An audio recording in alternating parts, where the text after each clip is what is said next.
My involvement with rural people in Tamil Nadu, in India, goes back to my youth. I always saw that children, when we go into the villages, when they're 4 or 5 years of age, when children come, their eyes look…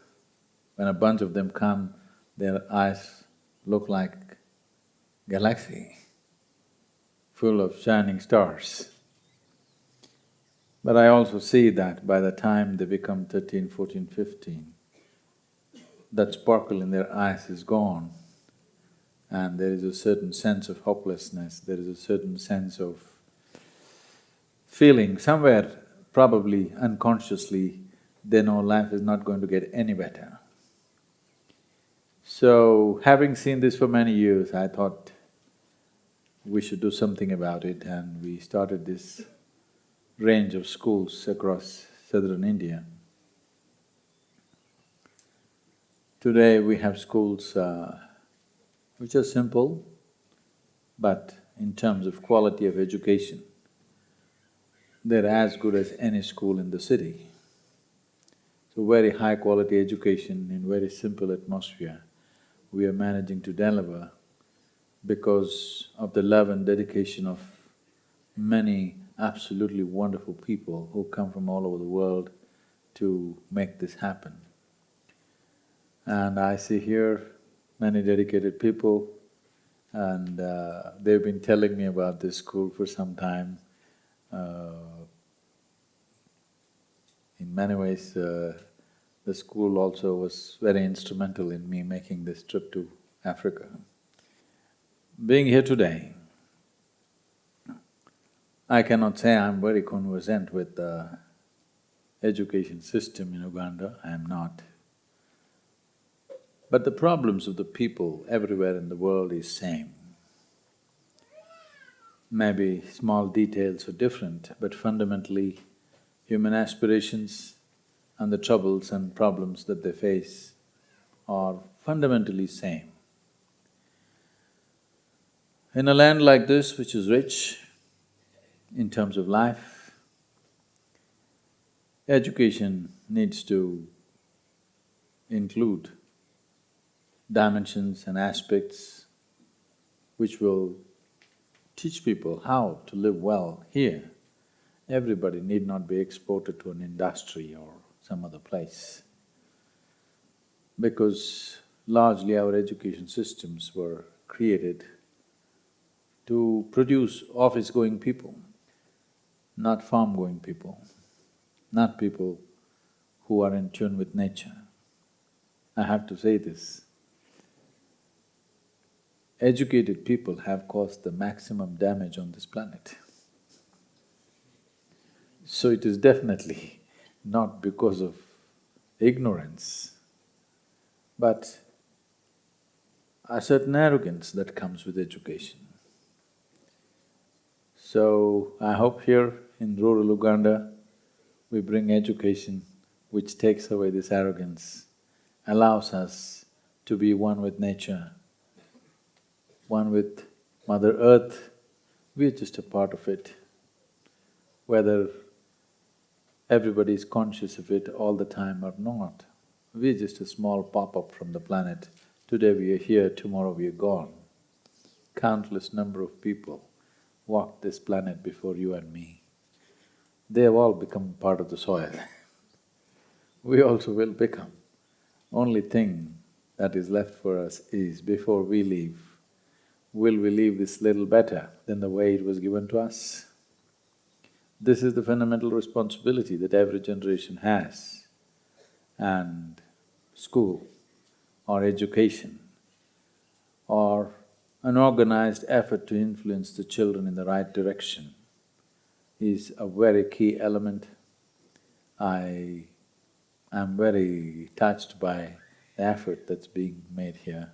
Thank you very much for having me here. It's a wonderful, absolutely incredible place.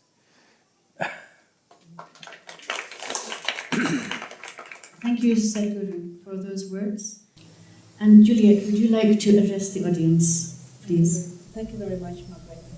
Good evening, ladies and gentlemen.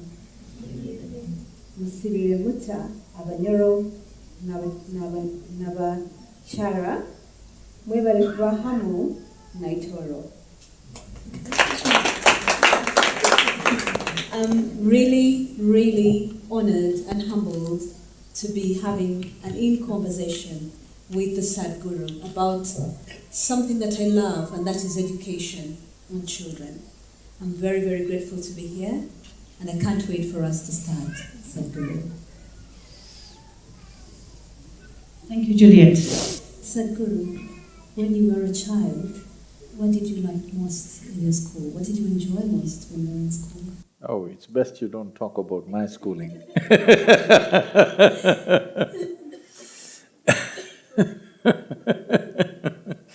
It's not going to be an inspiration for the children here. Perhaps it was a negative example. Would you say that? Maybe it was considered negative by everybody, but it turned out very positive for me. We can't wait to hear it.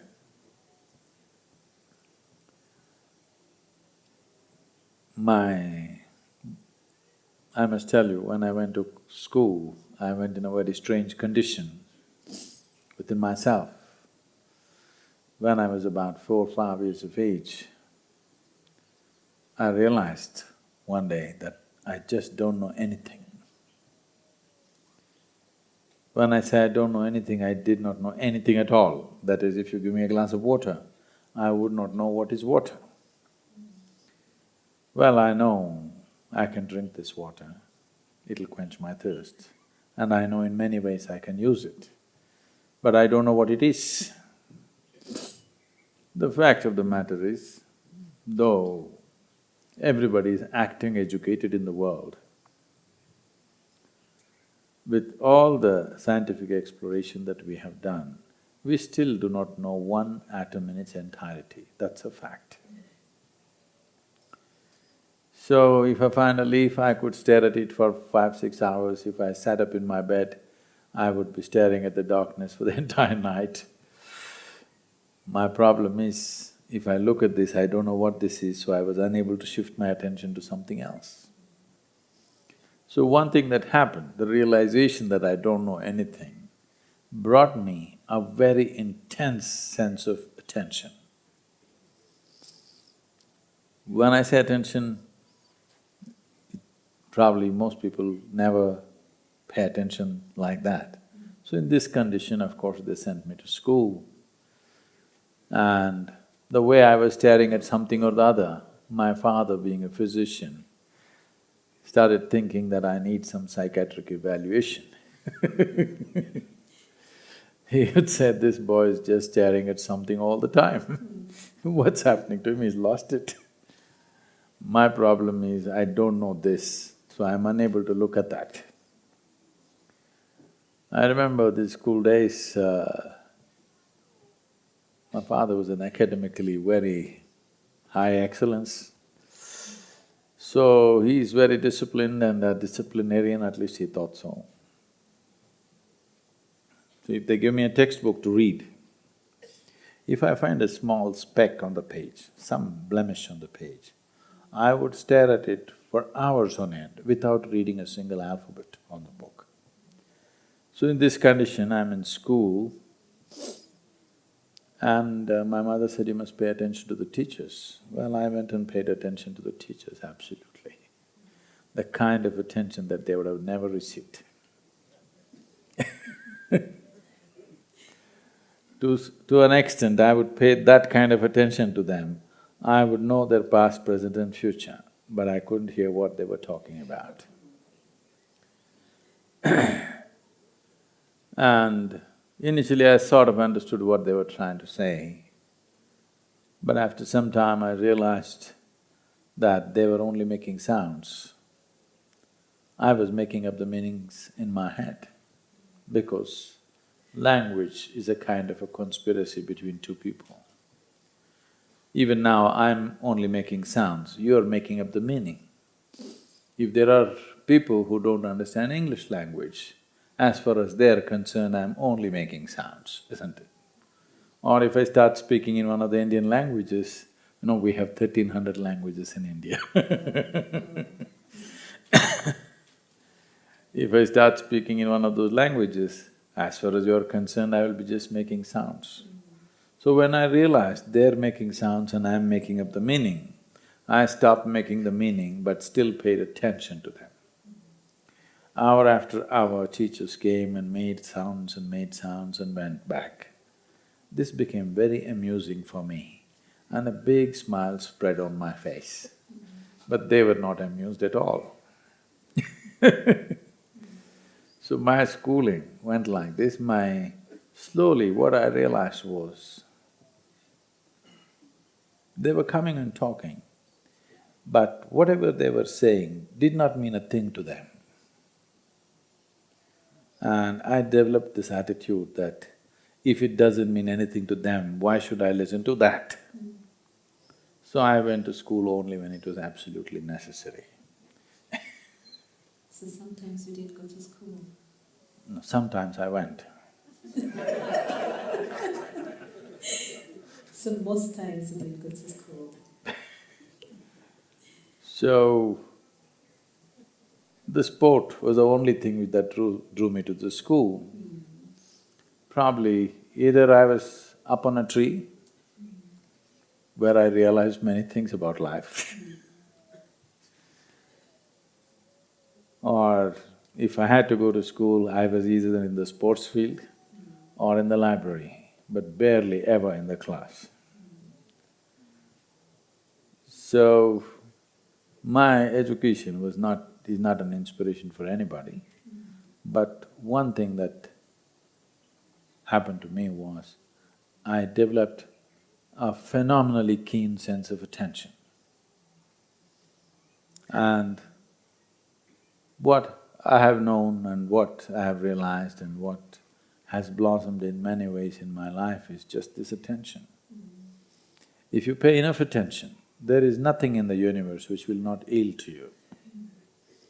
Even if you talk about the great scientific discoveries, they did not happen when somebody was working at it. While somebody was relaxing in the garden, an apple fell, there you have the laws of gravity. Someone wanting to make some coffee for himself, the water boils over and there you have the locomotives. Someone done with work goes and settles down in his bathroom, into his bathtub, there you have the laws of flotation. So, these things happen out of a certain observation. I think, in my opinion, I think this is one thing that children should develop. This is one thing we need to do to the kids, that they must know how to pay attention to something, or anything for that matter. It doesn't matter what. What you're paying attention to is secondary. You're able to pay an absolute attention to something is the important thing. It is the keenness of attention which makes you realize many things. You may not necessarily theoretically articulate many things, but you know almost anything and everything around you simply because you paid enormous attention to it. I think today's education and the way the youth have become today is… attention is one thing which is a huge problem. Maybe not here, but in the urban schools in the world, this is a very big problem, they can't pay attention. And it's becoming like this in the world. I'm sure these children are not spoiled by these things yet. But today in modern urban cities, their idea of literature is 140 characters. It's come to that much, that's how much attention they can pay. Twitter is their literature. Beyond that, they can't read anything, they can't pay attention to anything. They're hopping from this to that to this, which gives you a sense of… a false sense of knowing simply because you have lots of information from the internet or wherever, but you don't know a thing about anything. Fundamental things about life are all missed. So children here must, being in nature, if they become observant, if they pay attention, they may come up with things that nobody has ever noticed in this world about life, which is, I think, most important part of education. Well, the teachers won't be happy, but the school is about children being happy. It's not for teachers to be happy. That's how I thought. That is really lovely. Sadhguru, that takes me to another question. You say the children these days are not learning as well as they should, and it's actually been researched that 70% of the children in sub-Saharan Africa, where Uganda falls, actually, by the time they finish primary 7, are very low in terms of numeracy and literacy. So what Low is in your terms of? numeracy and literacy, mathematics and English. And the question is, what are we teaching our children? Are we teaching them things that are going to help them in their daily life when they grow up? What can we do to improve our education system? I think our idea of what is your ability to count or what is your ability to use numbers, I think it's very skewed. People think only if you can solve a sum on a paper, you know it. Somebody can, goats are walking, let's say 500 goats are walking. There are people who can just look like that and count it. That is also numbers, isn't it? Very difficult numbers.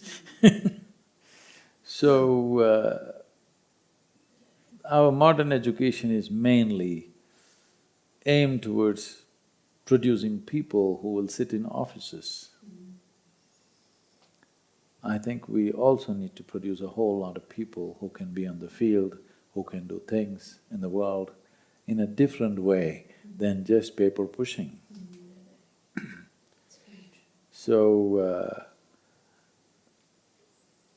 I think right now the education system is trying to put everybody through the same hoops without having any sense of what is a particular child's aptitude.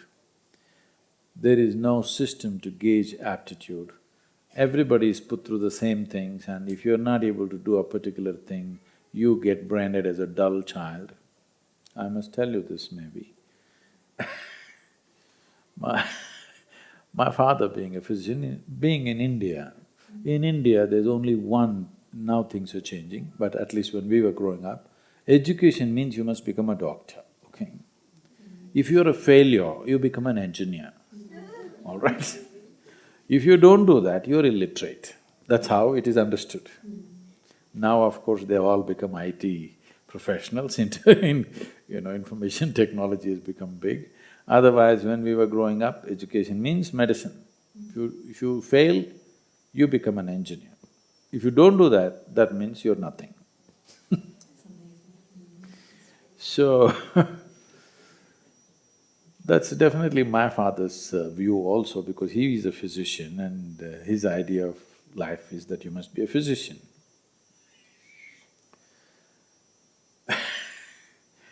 I told him at the age of 10 that I will never be a doctor. He was shocked. Why, he said. I said many horrible things. One of the things was, I said, I don't think I ever want to make a living out of other people's ailments.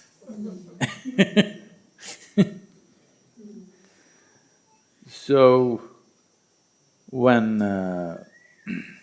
recently it happened a few years ago, a group of doctors from Atlanta in United States, they were visiting the place where I grew up, where my father still lives.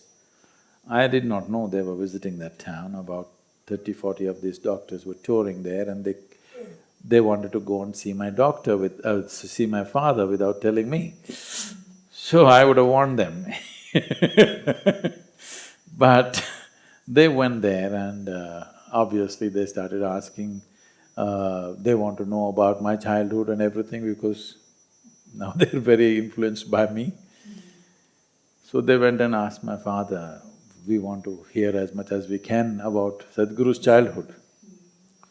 So my father thought about it and he's 94 and he said, he was such a dull boy, but now he's somehow become a genius, I don't know how this happened.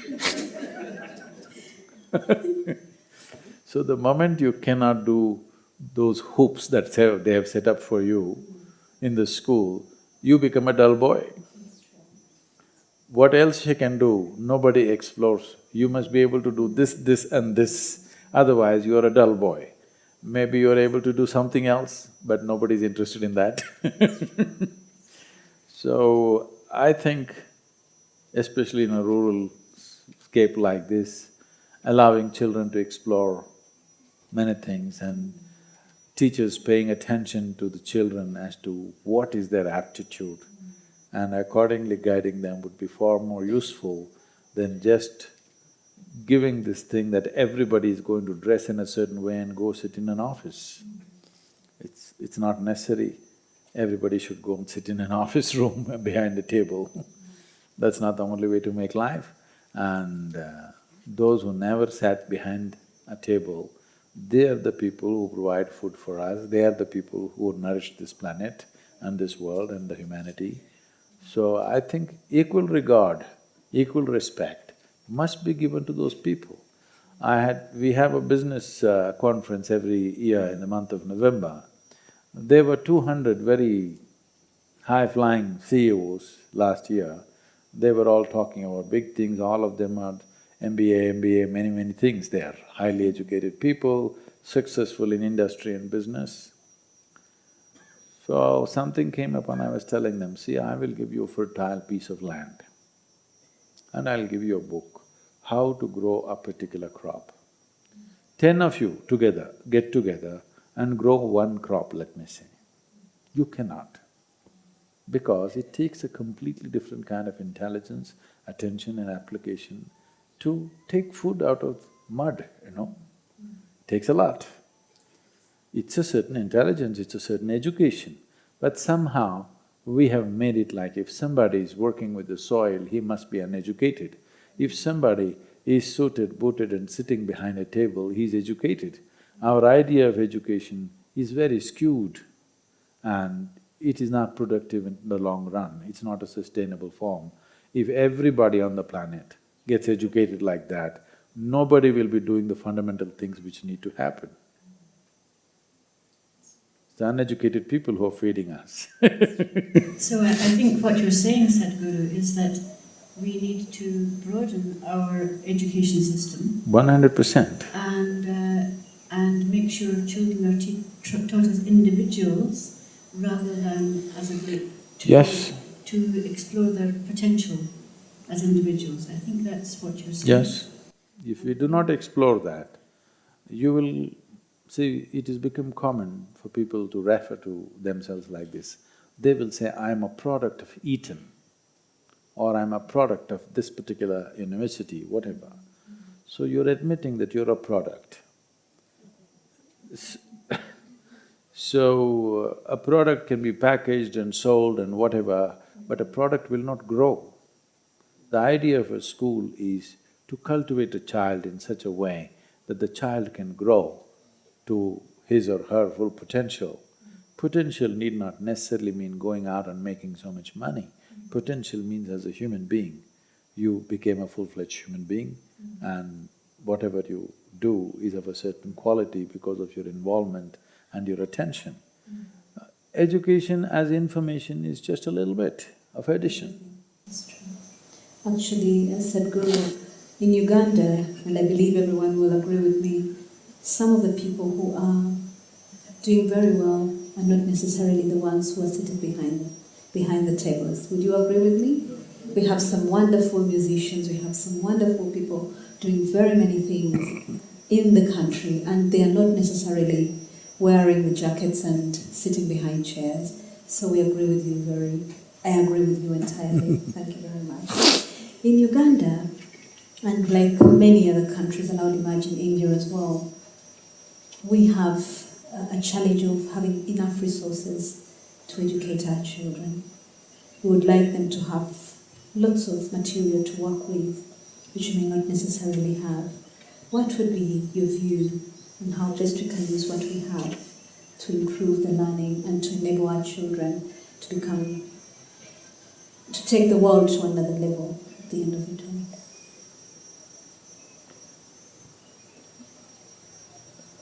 See, a place like this, not just Uganda, I would say entire Africa and many parts of Asia,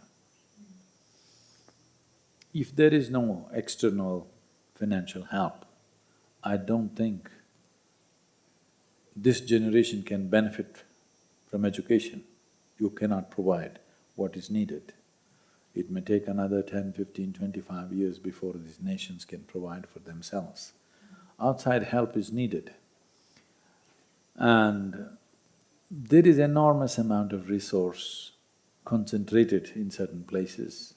There is enormous amount of resource being squandered for all the wrong reasons. Our children should be our major investment. Our children should be our main investment because they are the future generation or the future of this world in many ways. But I feel we have definitely not invested as much as we should upon our children. When I say investing, if I say we want to start a school somewhere, in India I'm telling you my experience, people will say, we will give you 3 acres, can you start one school? I tell them, unless there's 100 acres minimum, I won't start a school because I want children to move, I want trees, I want things around. It's not that you bring them, coop them up in one room and do something and send them. Well, in a place like this, maybe it is not an issue because, there is enough nature around, they're anyway exposed to it. But that is not the case in, more densely populated nations. So it's very important that if we have to provide the right kind of school for our populations or our children, right now, in the next 10 years, if something major needs to happen, definitely help is needed. In all kinds of projects, they are investing, variety of things are being done which is of no use to anybody. The amount of money that is being squandered on life-negative things like tobacco or alcohol or whatever, if even 10% of that is invested in education, miraculous things will happen and we will produce a better generation. And school, the concept of school needs to change and investments need to come big time. It is not a factory where you make money, but it is a place where you produce the next generation of people. Or it is a nursery where young human beings are growing up. I think the necessary attention and investment is not there anywhere in the world, except in a few developed countries. There also, it is all too much physical infrastructure. I'm saying more than physical infrastructure, the right kind of people. You have to invest in the right kind of people. What is unique about our schools in India is, as a rule, I said, we will not take anybody who's a trained teacher, okay? We have doctors, engineers, accountants, highly educated people, but not trained as teachers. So we bring them and mold them as to how we want them, how our school should be, what should be the ethos of the place. Because of this, there is a certain very lively quality about what is happening there. But I clearly understand the practical problems of it. I do not know how long we can sustain this quality. How long can we attract this kind of people all the time? With great inspiration, they have come as volunteers, full-time volunteers, and they're working. How long can we do it? In the next 50 years, will we be able to do it is a big question mark. So this challenge is always there. Infrastructure means people think buildings, equipment, no. I think the most fundamental infrastructure in a school is high-quality teachers. Thank you. So training, working with teachers… It's not easy to produce teachers. Yes, it's true. This is why what we have done in our rural schools is the content. The content of a particular subject, whatever the curriculum, comes on the technology platforms. Let's say we want to teach a certain aspect of physics. This is taught by an expert teacher on a television screen. But we have another teacher there who also goes through this along with the students. And this teacher will give, homeworks and creates projects and things like that. Teaching itself is done by one expert teacher, which is recorded and kept and it's played. But the teacher helps them through to understand, creates projects, above all, creates an inspiring atmosphere more than anything. So this way we are able to a large extent circumvent the need for very high quality teaching teachers. Now I have separated teaching teachers and inspiring teachers. Inspiring teachers can do the job because today we have electronic mediums through which the subject itself can get across. That's very true. One of the beliefs, and you talked about your father as well, is the fact that a parent is very, very important in educating their child. We actually all believe that the first teacher to a child is their parent. How do you feel, what do you think should be the role of parents as their children go to school and as they learn? See, the problem is in many societies, the parents' condition itself is such that you cannot expect them to act some other way. Their own economic and social conditions are such that it's difficult to expect too much from them because they themselves are overgrown children and they're struggling. They're still not found their feet in their life, still struggling for basic things. So you don't think they should come and visit the school and look at the Oh, they children? should, I'm not saying they should not. And be I'm saying, see, just because somebody has become an adult, this does not mean he or she knows everything. This does not mean that, they will be a perfect guide to a child. It's easy to produce a child, but it's another thing to, to raise a child in a proper way. So, anyway, human species is not in danger. We are not endangered species. We can go a little slow on reproduction.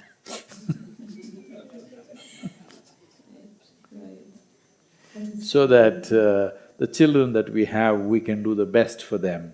Right now, the problem is of numbers. There are too many, and the resources are not to the same extent.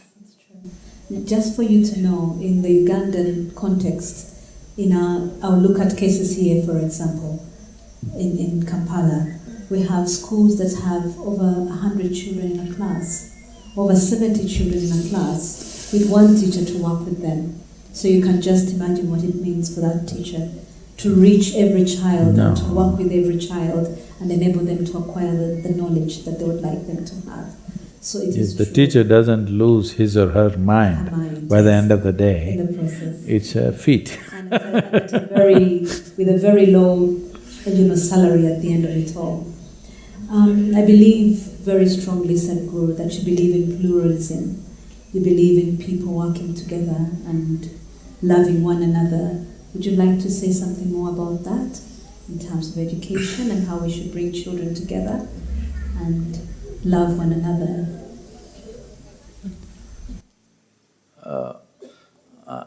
I'm not here to say many things anti-everything, but I want everybody to pay attention to this and see.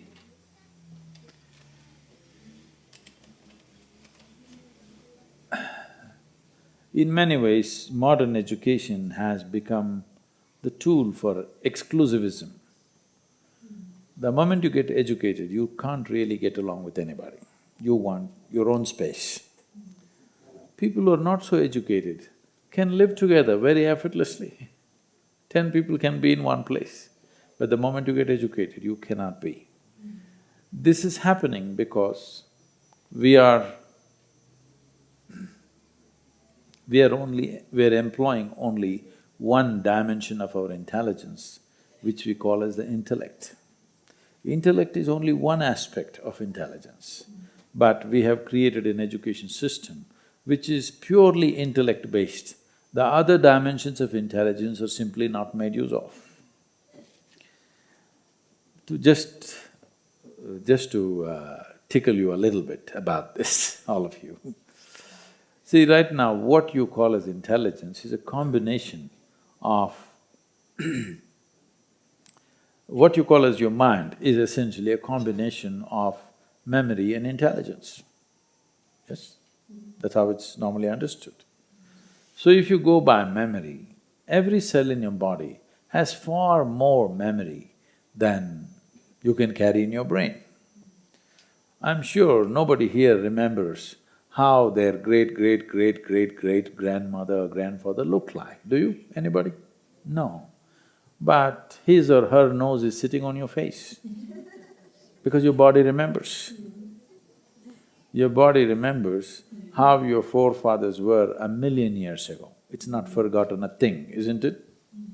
Yes or no? Nothing is forgotten, it's all there. But that kind of memory is not possible in your brain. 1,000,000,000,000 times more memory is there in every cell. We consider somebody intelligent because of the complexity of activity that they can manage. If somebody can do only simple things, we say he's a simpleton. If somebody can manage very complex levels of activity, we say he's an intelligent person. So in this context, if you look at it, a single molecule of DNA can perform more complex activity than your entire brain put together. So what I'm saying is, there is a body of mind, we call this mental body. There is a body of intelligence and memory right across, otherwise this body wouldn't take this form and would not manage itself. You're not managing your liver, kidney, heart, it is happening. So there is an intelligence which is managing all this. So right now, because modern education is so purely intellect-oriented, if you give them two things, they get stressed. If you ask them to do two things at the same time, they'll get super stressed. Immense suffering is happening around the world because of stress. But if you look at it, we as a generation of people, maybe not so here, but in the rest of the world, in most parts of the world, we know comforts and conveniences that we had never imagined possible a generation ago. Or in other words, we are the most comfortable generation ever in the history of humanity. But we cannot say we are the most joyful generation because people are all stressed out. This reason for… one fundamental reason for this stress is education system is training you to use only one dimension of your intelligence. Other dimensions of intelligence are completely neglected. The complexity of, just as an example, the complexity of activity that I need to perform on a daily basis. I'm not just teaching.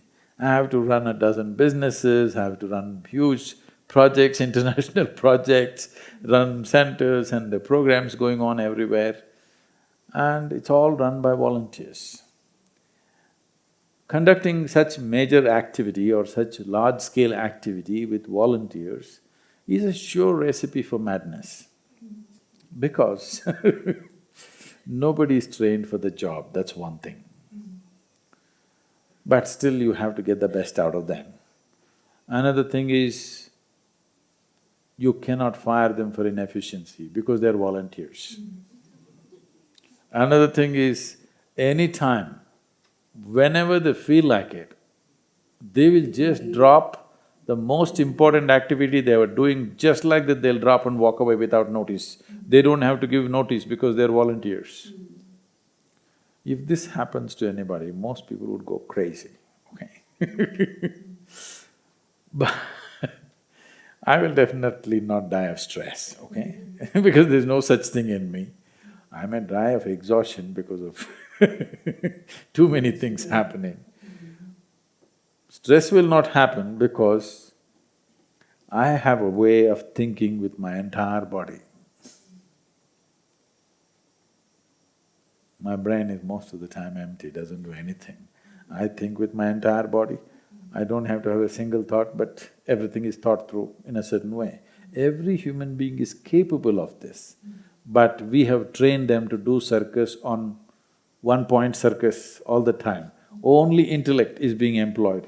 Little things are freaking them. Just look at this today.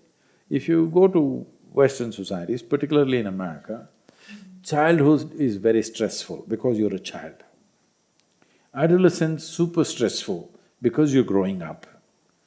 Middle age, very stressful because you're in the middle of things.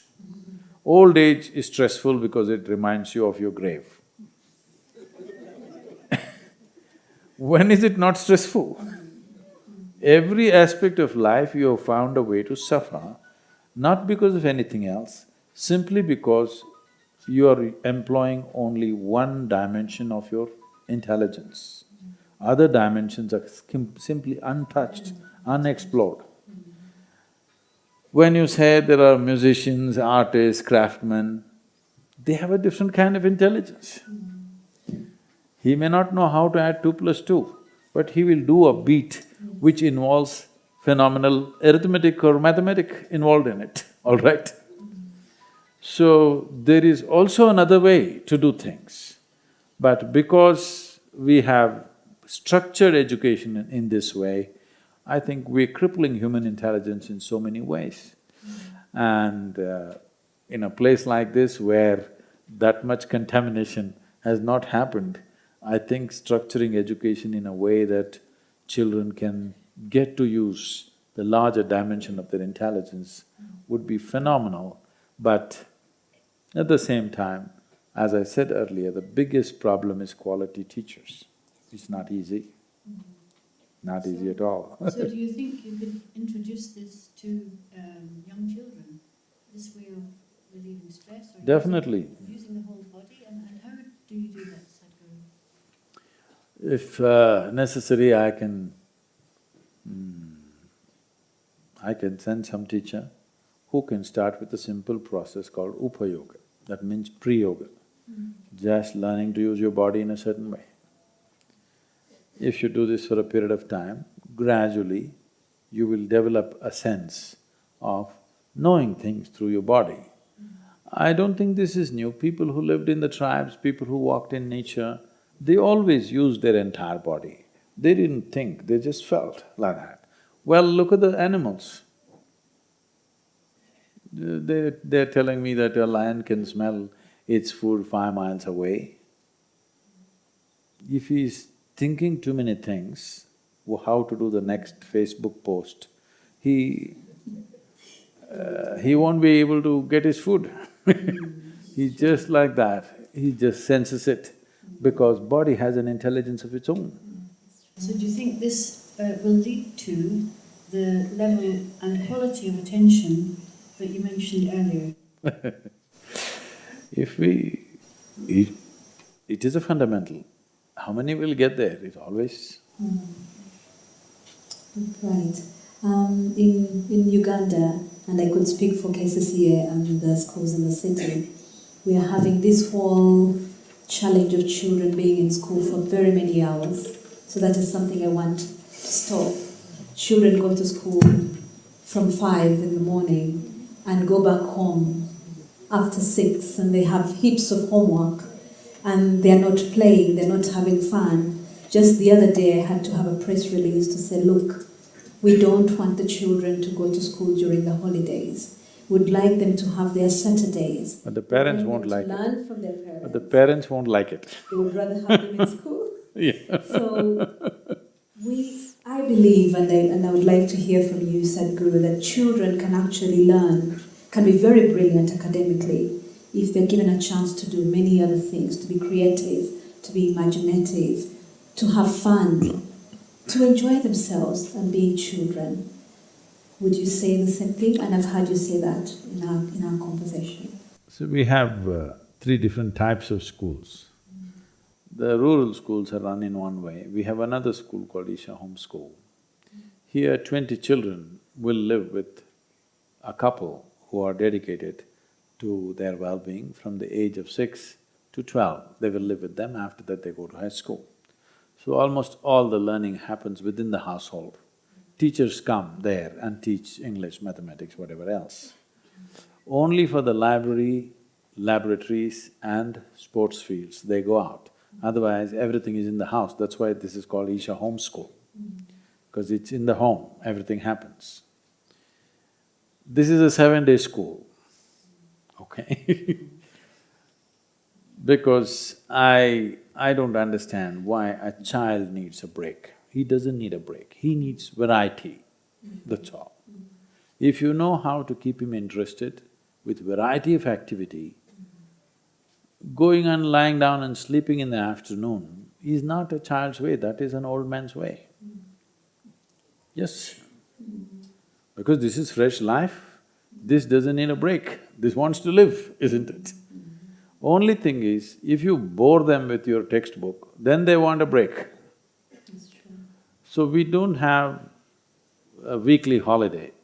What we have is, we have 4 days in every month, where there is no academics, but these days are not announced, all right? It's never announced, today, Sunday or Monday or some days break, there's no such thing. It is just that teachers… in the teacher's plan it'll be there. Let's say this is the month of June. In this, somewhere there'll be 4 activity days. Sometimes 3 activity days come together and 1 comes separately, sometimes all the 4 come separately, but they're timed in such a way, guesswork doesn't work for the children. They can't guess which day is activity day, it just comes. On that day, they climb the mountain, they go into the forest, they learn something else, or they visit some place, something will happen on that day. But that is not a fixed thing, because I don't want children to look forward to that day which is a break day. They must look forward to a learning day, not for a break day. This breeds this entire culture of, thank God it's Friday. So the children in homeschool are not with their parents, how often do they see their parents, or how is that organised? They stay with us for 8 months in 2 4-month segments. With… in one place there are a month and a half break, in another place there's a 2.5-month break. And these 7-day schools happen, and when they come finish their 10th standard, normally in India it is 2 years, 11th and 12th, I think it's the same here also. But in our school we made it 3 years. Why we made it 3 years is, we have invested so much in bringing art, music, craft, theatre, so many aspects into their life. But the moment they come to 11th standard, in India at least, they go crazy about marks. Because in India, passing mark is 98. If you get 98, parents will ask, what happened to the other 2%? Oh dear. You must get 100. Yes. And this is a joke. In the Delhi University, those who got 100 were rejected, because too many people get 100. That's true. It's the same here, isn't it, in Uganda? All the fours and the distinctions, everyone has it, so you start looking for the schools that you have to go to. It's very true, Sadhguru. So, because of this, I made 2-year program into 3 years. I said, if you wish your children to stay here, let them stay, otherwise they can go elsewhere. Where it's a factory, education factory you want to go to, it's up to you. You want your children to grow up, blossom in a certain way, then it's different. So, 2-year program is done in 3 years, but now we have brought in so many dimensions into their life.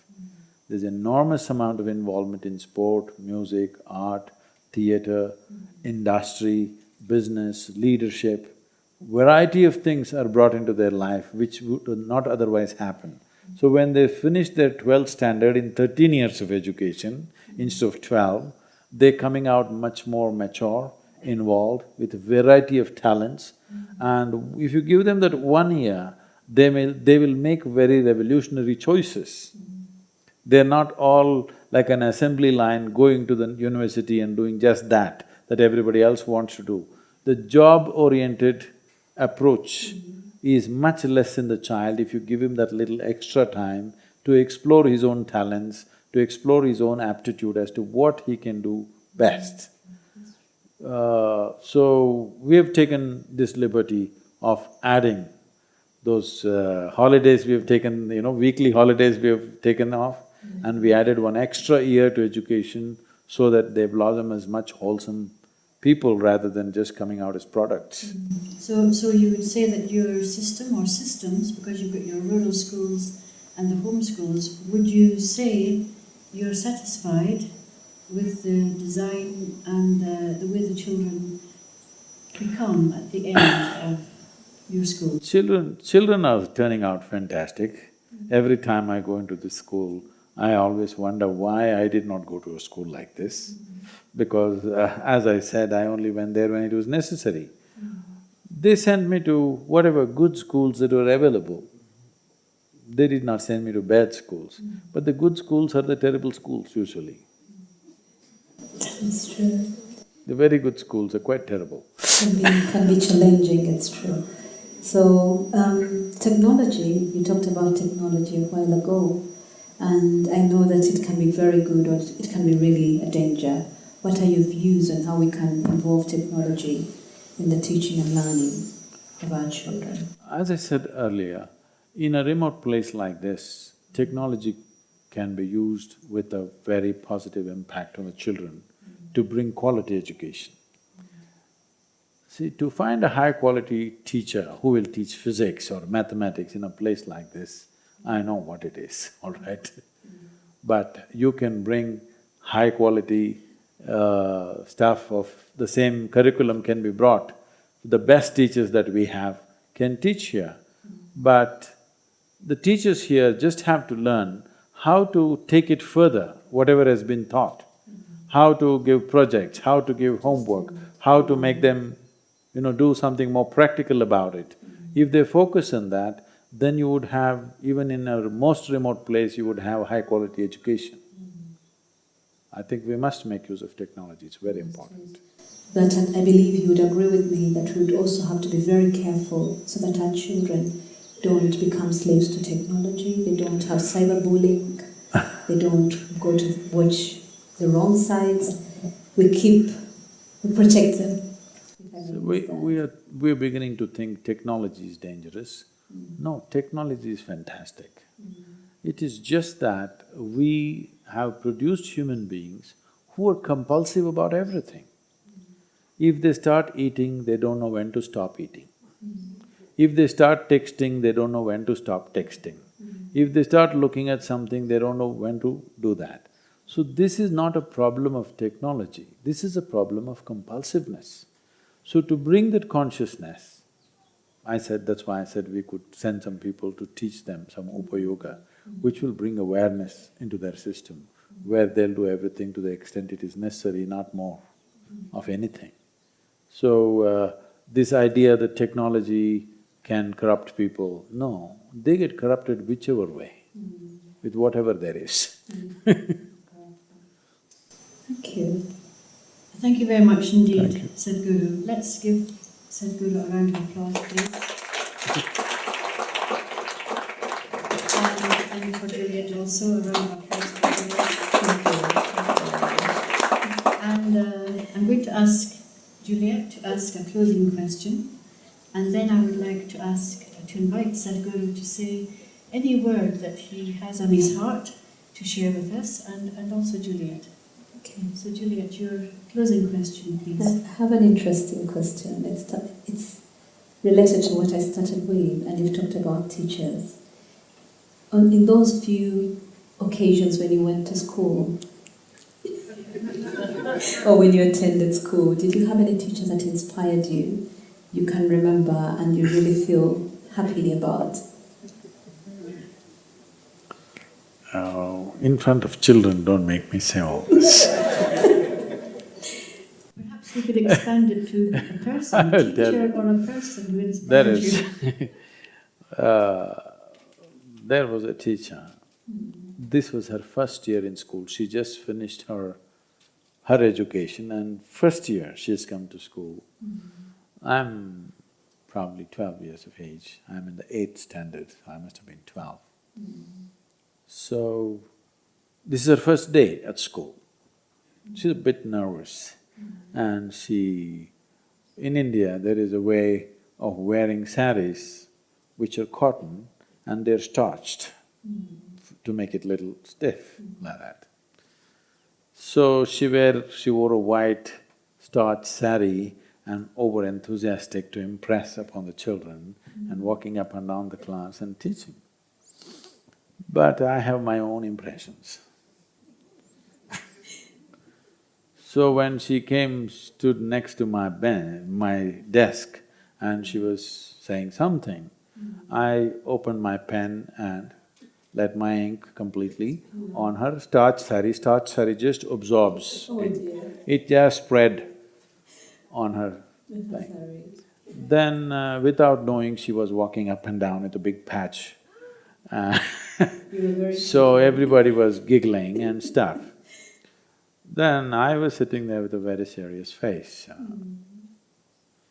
Then after the session was over, she went away to the staff room, and then somebody must have told her that there's a huge ink patch on her.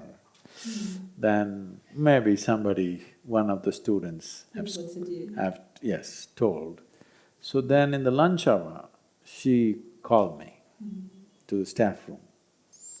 So staff room means you're going to get suspended or big trouble. you're going to… some sentence is coming, you know.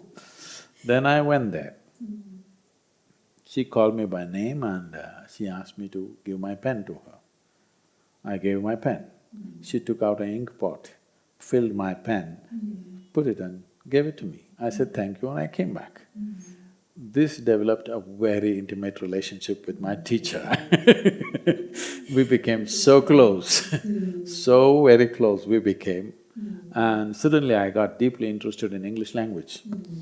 That was lovely. Usually the cheeky children, the children who are quite naughty are the best, could be the very best children. So I agree with you, and you tend to love them, and they will be the best that you may ever think of, so… And after almost 27 years after I left school, I went back to see her. So by then she had become the headmistress of the school. When I went there and she wouldn't recognize me because, you know. So I went there and then she just looked at me and she said, who are you? Then I just laughed. Then she recognized me, she recognized my laughter. Then we had a very good time, we spent about 30-40 minutes together and it was very wonderful that now she's a senior teacher and I went back after so many years. But that relationship, I think, made me just to be nice to her, I learned more and more English language. I read more and more and went to her class. Otherwise I wouldn't have done that. That's a wonderful story, Sadhguru. Thank you for sharing that with us. And now I'd like to invite you to think about something, or maybe you already know what you'd like to say to our gathering here. We've talked about many things. We've explored education in Uganda and India, but maybe you have… I would request them to ask me something that's not concerned with education. Okay. Before I do that, may I ask Juliet to say anything about education, just to close this second session? Juliet, do you have anything you would like to say which is on your heart that you would like to share with the gathering? Yes, thank you very much, Margaret. What I'd like to say from my heart is that children are a joy, and it's all our responsibility to enable them become the very best that they can be in different ways. And in KCCA, that's the dream that I have. I really want the children to love school, to love being children, to grow up and become whatever it is that they would want to become. So I'm hoping and praying that the things that we've discussed and the things that we dream for our children can actually come to pass. And I'm very grateful that I've had a conversation with Sadhguru in regards to our children. So thank you very much. Thank you very much, Juliet, for that wonderful dream of yours. Like when she said children should love the school, I wish I didn't come prepared for this. I wrote a song for our school where children every day sing that they are the school, okay? Would you like to sing it for us? Oh, I wrote it long time ago. But apart from that, when we wanted to start this school, And I had a few volunteers who were to become part of the school at that time, about 15 to 20 of them. And I spoke to them for about 6 hours what education means to me and why I did not want to go to school and what we should do to see that children want to come to school. After I spoke to them elaborately, they asked, Sadhguru, how do we know that we are fulfilling your vision? How do we know? So I told them, this is a residential school, so I said 4 months they will stay with us. And when they're going back, if they're in tears, and when they come back after vacation, they come with great joy, this means you're fulfilling my vision. And it's incredible today, at least 70 to 80% of the children, when they're leaving, they're all in tears. And at least 15% of the students come 10 to 15 days early, breaking their vacation. They come early because they want to be part of setting up the school voluntarily. So I think it's working wonderfully well. And this is not because, okay, the school is created in a very careful way, aesthetically, in a certain way, which if all of you cannot visit, I think I will take some videos or something and send it to you so that how the school is crafted. One aspect of the school is, if you enter the Asia Home School, it almost looks like an art gallery. There's so many delicate things from around the world which have been gathered. Wherever I traveled, whatever we picked up anywhere, all these things are in the school. Why I did this was, once I went to speak in a college in Bangalore city. All of you have heard of Bangalore because it's become famous now. And this particular college institution is known as Acharya Pathashala. The short name for that is APES. The student community refers to that college as APES. So I went into the college and what I saw was everything that can be ripped off was ripped off. The window shutters, the window bars, just everything. Only the concrete part of the building is in place. So I went there to speak, I looked at this condition and I said, no wonder they call you apes. You guys are living in this kind of atmosphere. What is education? When there is no aesthetic, when there is no beauty, when there is no sensitivity to what you're doing and where you are, what kind of education is that? Just learning few formulas in physics or chemistry doesn't make education, it doesn't make you an educated person. So when we created school, I told them we must have delicate things all over and nothing should break, children should take care of it.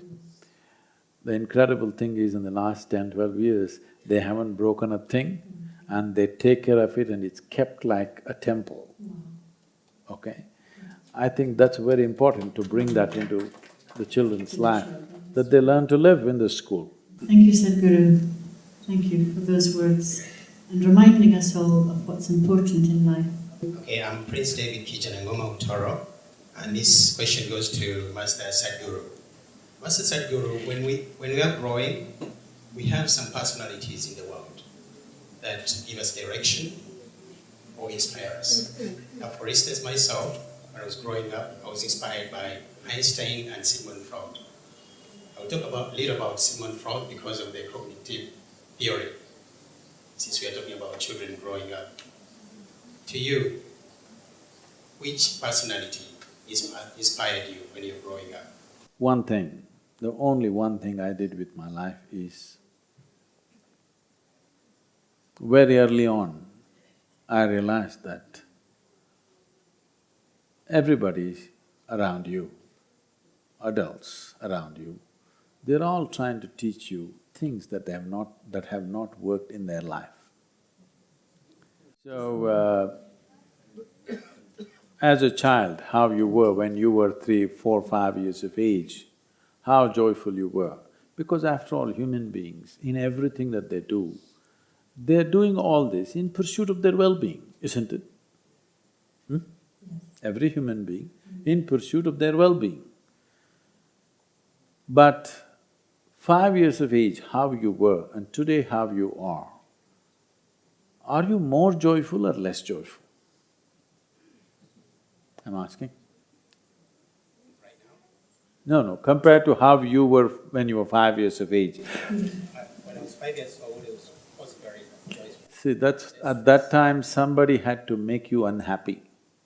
These days somebody has to make you happy. Equations have gotten reversed. So, if we have to have a consultant for life, a joyful person, somebody who knows how to be joyful in any kind of situation, should that person be the consultant? Or somebody who's always cribbing about something, that person should be the consultant? Definitely a child should be the consultant for life, isn't it? So, everybody is trying to teach children something that actually has not worked for them. Because if it had worked, at 5 if you were so joyful, by the time you're 30 you should be ecstatic. Well, Einstein is another case altogether, he's a different caliber altogether. But you talked about Freud. Freud wrote so many things about your mind, but he knew very little about his. Yes.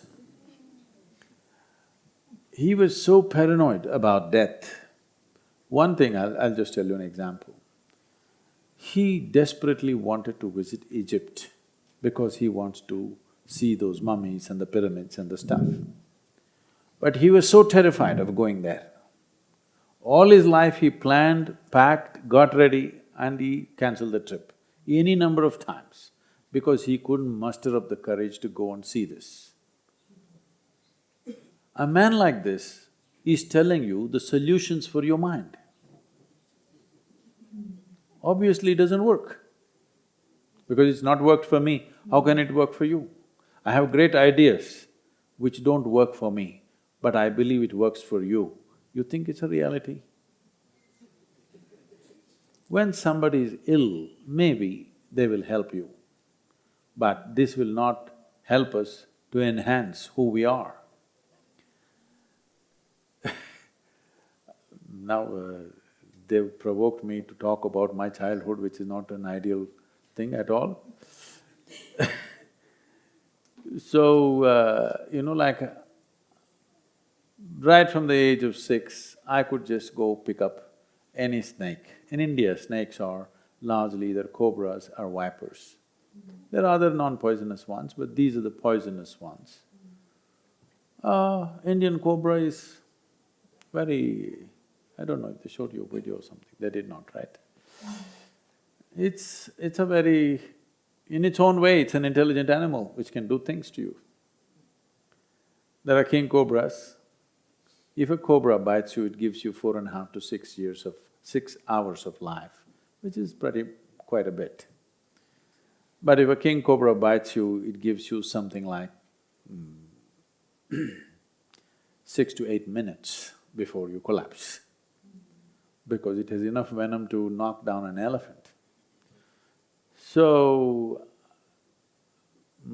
anything that's dangerous I had to do, and picking up snakes was very normal for me, I would just pick up snakes like that. So my father used to beat his head and say, "This boy has no fear, what will happen to him?" So one day I asked him, "What makes fear a virtue?" Who ever told you that fear is a virtue? Probably if you experience fear, that is the worst moment of your life, isn't it so?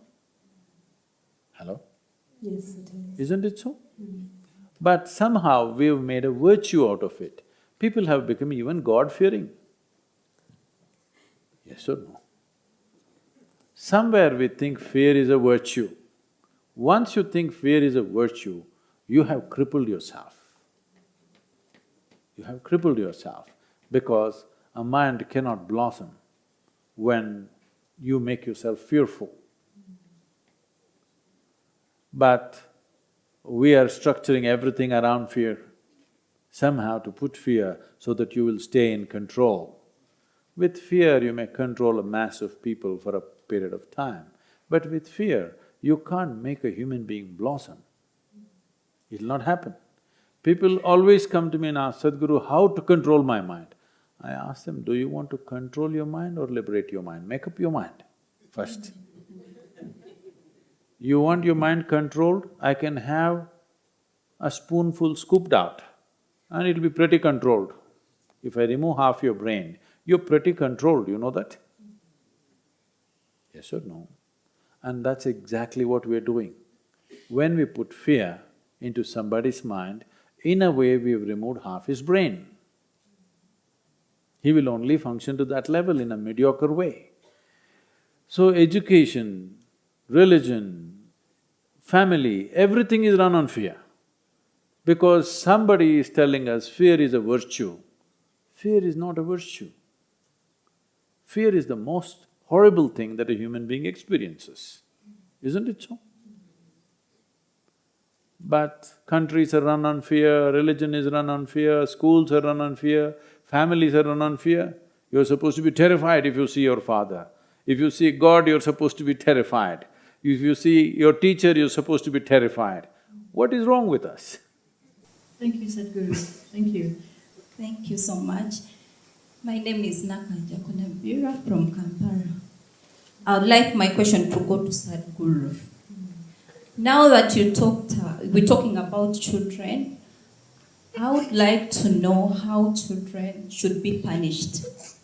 Because what I've realized is the way in Uganda children are being punished is not good. So may you please talk about how children should be punished. I got this question from what you said, how your English teacher punished you. So may you please talk about that. Maybe if she punished me on that day, I would have given up English language.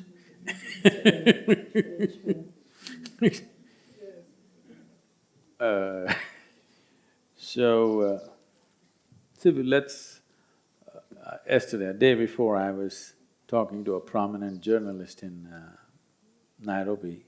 I think all of you know her, Julie… what? Gichuru. So, she was talking to me about Sadhguru, this domestic violence, why are men beating women? So I told her, it's not that men are beating women. Right now, human beings have become like this. Anything or anybody little weaker than them means they will beat them. Right now in the family, woman seems to be physically little weaker than him, so he is beating her. If he finds a man weaker also, he will beat. Why do people beat children? Just because they're smaller than you, there is no other reason. If they were as big as you wouldn't beat them, isn't it? So, this thing about how to punish a child, this idea should go out of our mind. Who gave us the right to punish a child? The child did not come knocking on your womb that, I want to be born. It's for your own needs, for your own fulfillment, you produced a child, and now you're thinking how to punish a child. It's not your business to punish a child. It's your business to create a nourishing atmosphere, that's all. It's not for you to punish. If you do not create a good enough example, instead of trying to teach so many things to children, the best thing is that you provide a joyful and loving atmosphere and the child will grow up well. When my girl was small and she was traveling with me, I was traveling all the time. She started traveling with me when she was 3.5 months of age as an infant. And I was driving all over the country. At that time, I'm still building this movement, so every day I'm in 2-3 different towns and this little baby is traveling with me alone in the car. So as she grew up, she knew thousands of people. At least I remember at one time when she was just about 2.5 years of age, she knew at least when I tried to make her speak about the names that she knows, she knew at least 600 to 650 people, adults by name, and she knew everything about them and they were her friends because she was traveling so much with me. So one rule I made around me was nobody should teach her anything. Nobody teach her ABC, nobody teach her 1, 2, 3. Nobody teach her what is right, what is wrong, just leave her alone. Only thing is exposure to people and a lot of exposure to nature. These two things I made sure. Lot of exposure to every other kind of creature, it's very important. One of the biggest problems with human beings is, we think the world is made for us. We don't understand, without us, the world will do great. But without worms, insects, birds, animals and trees, this world will be nothing, isn't it? Yes or no? Without them, the planet cannot flourish. But without us, planet will flourish beautifully. So, I just gave this exposure, I never ever taught her anything. She was around 13 years of age and she was emotionally disturbed about something that happened somewhere. And she came to me and said, "You're teaching everybody so many things, you don't teach me anything." I thought, this is good, I was waiting for this moment. I did not take it as my entitlement because I am who I am, I can teach her. I said, when she needs it, when she comes, yes, we will see what to do. So when she said this, I told her only one thing. Till now, it has stood by her and this has made her into a really wonderful young woman today. I told her, see, this is all you have to know. Never look up to anything. Never look down on anything. That's all. Don't look up to anything, don't look down on anything. This means you will see everything just the way it is. If you see everything just the way it is, you will navigate your way through the life effortlessly. The problem is, if you look up to something, you will exaggerate that in a positive way. If you look down on something, you will exaggerate it in a negative way. That means you will not see reality the way it is. Once you don't see things the way they are, every step you will stumble. The important thing is you must see things just the way they are, so that you can navigate your way. So, just drop this idea that you have a right to punish your child or anybody for that matter. No, if you can mold them, you can mold them. If you cannot mold them, leave them alone, it's as much life as you are, isn't it? Isn't it so? It's as much life as you are, and a child is a fresh life, it has more right to live here than you. Yes or no? A child has more right to live on this planet than you and me, isn't it so? Yes, because it's a fresh life. So, how should I punish? You have no business to punish. And most of the adults are a punishment by themselves. Because sitting they suffer something, standing they suffer. Tell me one thing that human beings are not suffering. If they're poor, they suffer their poverty. You make them rich, they suffer their taxes. If they're not educated, they suffer that. Put them to school, endless suffering. Not married, they suffer that. Get them married. I did not say anything. I did not say anything. Sadhguru, thank you. Juliet, can I ask for the KCCA view on punishing children, please? Actually, I could speak for the Ministry of Education and Social Services, and Ministry of Sports, Ministry of Education, Science, Technology and Sports. We don't believe in punishing children. We are not supposed to hit children. We're supposed to talk to them and work with them. So it's a no-go area in the Ministry of Education. We are not expected to hit children at all. So I'm really hoping that all our schools do not hit our children, and instead they enable them to learn without being hit. And Juliet, what do you think should happen if schools are still continuing to beat children and so on? What do you think? I think, teachers, head teachers, I understand there was a time when head teachers were allowed to punish children. Can you imagine? It was like, you can go to the head teacher and he will hit you, and the teacher is not allowed to do that. I think, for myself, that lots of conversations have to be held with teachers in schools, with head teachers in schools, to realize that the children can learn and enjoy school without necessarily being punished. And if schools are punishing children, then we should reprimand the heads of schools who are doing that. Because if we want to hurt children, then teachers too should be reprimanded when they've done wrong. So that is my belief, and I take it very, very seriously. Let's hope your belief carries a lot of weight and power, Yes. so that we can limit this. Yes. Sadhguru, you talked about not educating people for agriculture. It was for offices and academic learning. And one of the things that happened in Uganda, which has repercussions, is that children are often punished by being sent out into the school garden to dig. And then the produce from the school garden is harvested by the teachers. And the children don't benefit from their digging and their productivity. And so this is something that happens. It's been a I would say, part of life here. But I would say a mathematics class is much more punishment than digging. yes, but unfortunately the children link punishment with agriculture. And that's that's what an unfortunate link. It's a very wrong connotation Yes. that working in the garden is a punishment because it's something lower than doing something else. This should go. And see, what life throws at us is not always our choice, but what we make out of us is our choice. I think this is an empowerment that should come to children, because tomorrow we don't know what will happen with our life situation. So many things may happen, sometimes good things, sometimes not so good things. But whatever happens, can we turn it into our advantage? In India, we have this symbolism of a lotus flower as a symbolism for education, for spirituality and all this.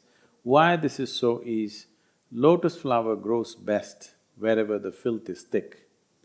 So the beauty of the lotus flower is, it is in filthy waters, but it is right there on the surface with absolute beauty and fragrance, totally untouched by this filth. But it nourishes upon the filth and throws out this fragrance. So education means just that we don't know what life will throw at us. An educated person means you become competent in such a way, whatever life brings, we know how to turn it into our well-being and everybody's well-being around us. This reminds me of a story in the yogic culture. Is it okay if I tell you a story? Hello? No, I seek your permission because the moment I say once upon a time, a lot of people think it's bedtime. So it happened once upon a time. A man wanted to pursue yoga, spirituality, and generally in those days, if people think spiritual, first thing is they go to the jungle. So he went into the rainforest in southern India and he started doing some work upon himself. And every day he has to go back to the village to get food for himself. One day he was sitting and doing some chanting, then he heard a lion's roar. And where he was sitting, close to that was a fox who had lost both his 4 legs, but still he was well-fed and healthy, which is not the usual thing in nature. If an animal becomes incapable of hunting, it has to die. But here is a fox without 2 4 legs, but he is well-fed. So then, to his amazement, he found that a full-grown lion came with a piece of meat in his mouth, brought it and put it in front of the fox. And the fox had his dinner and the lion went away. So he was amazed by this. In this jungle, a ferocious lion is coming and feeding a crippled fox. So this is a message from God. God is trying to tell me something. What is it? What is it? He started wondering. Then the next day the same thing happened, again the lion came, fed the fox and went away. Then he concluded, in this forest, God is sending me a message, I should not go looking for my food. If I sit here, I will get fed anyway. So he sat there and did whatever he did, 1 day, 2 days, 3 days, 7, 8 days. He was almost dying. He was groaning in pain, not able to get up. Another yogi who was passing by heard these groans and came and checked out. He saw this man in a bad condition, starved and dehydrated and lying there in the jungle. He asked, "What happened? Why are you in this condition?" He said, "Please, Yogi, please tell me. God sent me a message, I went by the message and this is what happened to me." And he narrated his story. This lion comes and feeds this crippled fox, look at the fox, it's sitting right there. I went by this and see what happened to me. What do you think? Is this God's message or not? Is this a divine message? The yogi said, "For sure it's a divine message. But why did you choose to imitate a crippled fox rather than being a generous lion?" So every situation that happens to us, what we make out of it is 100% ours. Education is an empowerment to see that as human beings grow up, they're empowered in such a way, no matter what the world throws at us, we know how to make it into our well-being and everybody's well-being. Thank you very much. Okay, thank you for that perceptive story. Now… Thank you, Sadhguru. I'm happy I have really learned fascinating knowledge today about life. I'm Alex Ruhunda, a Member of Parliament for Fort Portal. In India, I learned there is a high class, caste system where these different classes, people are just, if you are born at the bottom, you are meant to be like that. I do not know, I see your thinking is very revolutionary compared to what I see the social strata is in India. How have you influenced these classes to come to embrace your values? I must tell you a simple thing that happened, which has turned into a large movement today. This was about 26 or 27 years ago. For the first time, we moved into rural India to teach yoga. When I say yoga, we are talking about giving them tools for self-transformation. Not a physical practice, not a philosophy, not a belief system, but technologies for well-being. So when we went to the first village that I personally went to teach, we were teaching in somebody's home. About 150 odd people were there. Then after the class was over, we served a meal, everybody ate together. Next day I went, only about half the people were there. Then I asked, what happened? They said, "You made us eat together. We will not eat with them." Then I said, if that is the thing, if this kind of discrimination is there, I will not teach. Then I went back to the center. Then I went and looked at this. This is a 1,000-year-old problem. You're not going to take it away in one day. Then I said, okay. I said, next day everybody come, I want to come and talk to you. So they all came. So I went and said, okay, let's do the yoga program, but no eating together. Eating together is the problem. No eating together. So at the end of the program, we set up a simple game and we made them all play together.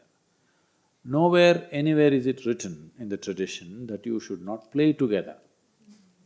But somewhere it is written you must not eat together. So they all happily played together. And we made that into a major movement. Today it is called as Gramotsavam. Now in September, it's coming September 4th. Every September first week we have this. Last year, over 7,000 and odd teams participated in this across one state. And they come for the final where nearly 300 to 400,000 people gathered. And these days, some mega sporting stars are coming as chief guests for this event. And once, irrespective of what caste or creed somebody is born in, the boy who plays well in the village, he's anyway a hero.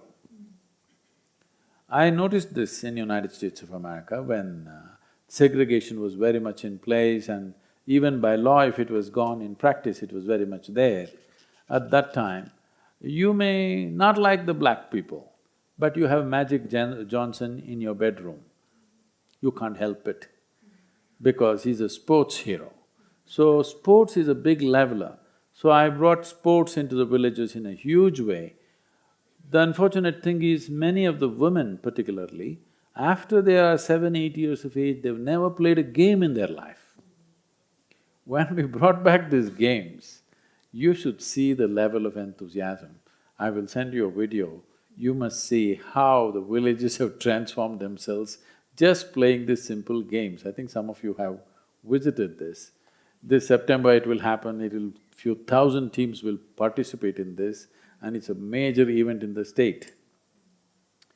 So, breaking these class barriers, see what started as an education system.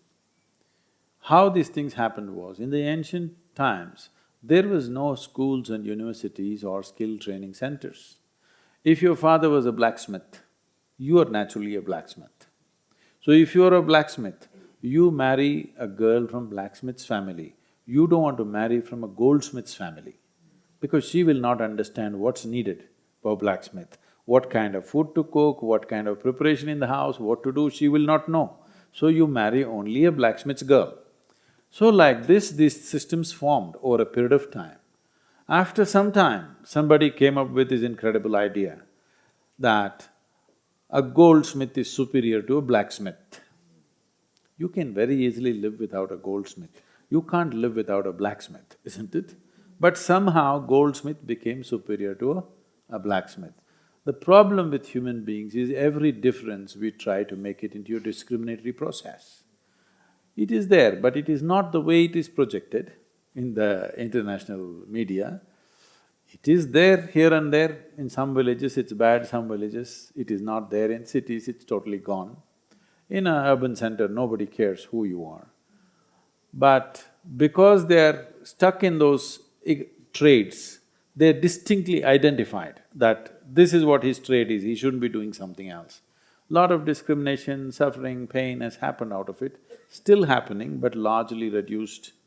The recent figures say about 34% of the people who were labeled as lower caste have moved out of that economic condition.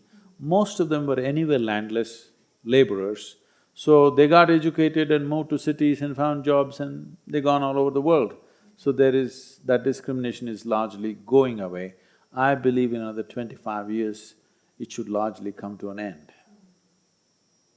Because by law, there is no discrimination. By practice, some people do it. Thank you, Sadhguru. In Uganda, particularly rural Uganda, you're talking about women in India not playing many sports. I noticed that many men use a bicycle in all over Uganda, but you rarely see a woman cycling. And I think that if they did, they would be very good at it. It would help them economically. They could have their business and cycle and in eastern Uganda they cycle. In eastern Uganda, yes, but not western Uganda. Yes, would you like to say something? Maybe it's too mountainous for them to… Could be, it could be. Yes. It's different here. Yes, it's so, thank you, Sadhguru. Thank you. This is a man. My name is Father Pascal Kabura, involved in education and social transformation. You must say I'm a lady, otherwise she won't give you the microphone. Okay.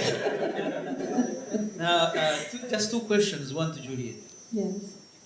I am a psychologist. Looking at you, listening to Sadhguru now, and you being in charge of education in KCCA, I'm thinking, going on in your mind is, these ideals will never happen in my time. Aren't you experiencing some kind of frustration as you hear these ideas and you see the reality in Kampala? And to Master Sadhguru, could you share with us the most frustrating experiences you've ever had in your life, especially in your adult life?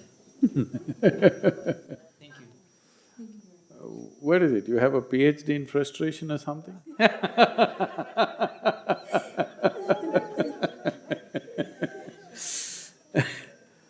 I made myself like this, that I have not given this privilege to anybody, that they can frustrate me, they can insult me, they can make me angry, they can make me unhappy. I have not given these privileges to anybody. I've kept it to myself. So, fortunately, I don't have anything frustrating or miserable happening. This doesn't mean everything is happening good, right? No, many things don't happen. But those things cannot frustrate me or make me miserable. If everything that I'm doing goes wrong tomorrow morning, I will still die blissfully. That's how I'm made. That is wonderful to hear. And now, Juliet. No, what was wonderful? That I will die is wonderful, No. that I'm blissful is miserable. No, it's wonderful that nothing That's frustrates nice. you, Sadhguru. Not even for a second, 5 seconds.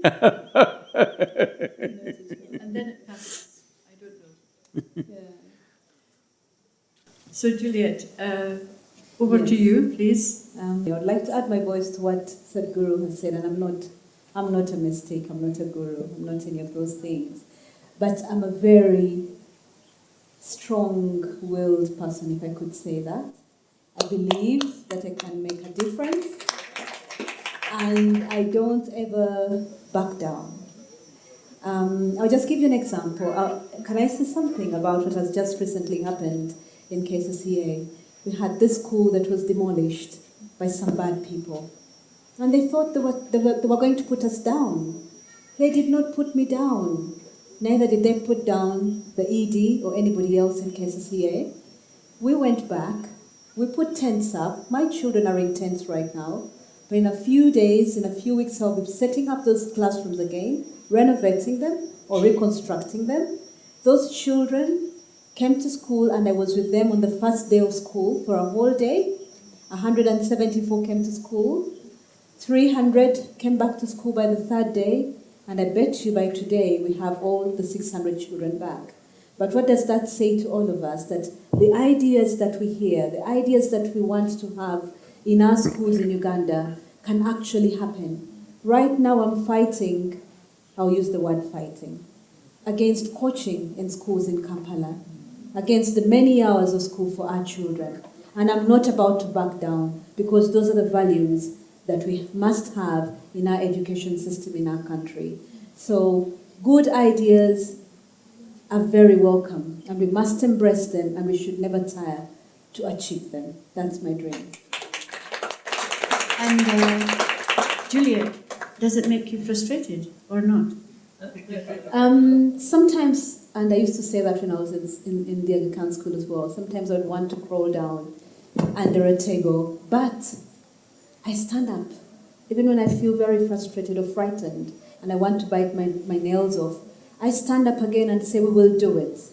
So yes, I do get a bit frustrated, I do, because there's so many challenges, the numbers of children, the resources, it's disheartening, but we must do something for our children in Uganda, and we must do it together. We must change the lives of our children. So, thank you, Juliet. Thank you, Sadhguru.